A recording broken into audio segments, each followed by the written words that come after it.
కష్టపడి చదువుతున్నాడు అయితే క్లాస్ రూమ్లో ఏడో కన్నీరు గాచు, నా దేవా నేను నిలబడకపోతే నా తల్లిదండ్రులు నా ఇంటి వారు బ్రతకట కష్టం ప్రభా, వాళ్ళని పోషించుకోవాలి.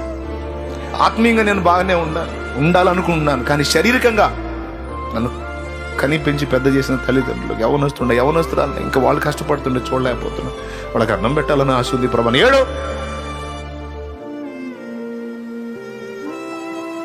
వరుస విజయాలు నీకు, నువ్వు ఏది చేసినా కార్యం సఫలమయ్యేటట్టు నీ కన్నీరు ఉండాలి. ఉద్యోగ ప్రయత్నం ప్రభా, నేను ప్రయత్నం చేస్తున్న సఫలత లేదు, నాకు పరిస్థితి యవనస్తుండై ఉండి ఎదిగి ఇంకా ఇప్పుడు నేను నాన్న డబ్బులు అడగాలంటే నా ప్రాణానికి మనసు ఒప్పట్లేదు ప్రభు, సిగ్గుపడుతున్నాను దేవా. ఇప్పటికి చెట్టంత ఎదిగి నా చేతిలో డబ్బులు నాన్న చేతికి ఇవ్వాల్సింది, నాన్న దగ్గర నేను ఖర్చులకి డబ్బులు అడగాలంటే సిగ్గుగా ఉంది ప్రభు అని. ఏడు నీ తండ్రి ఏమి చేయలేడు, కానీ ఆ తండ్రి గదిలితే ఎవరితోనైనా మాట్లాడతాడా?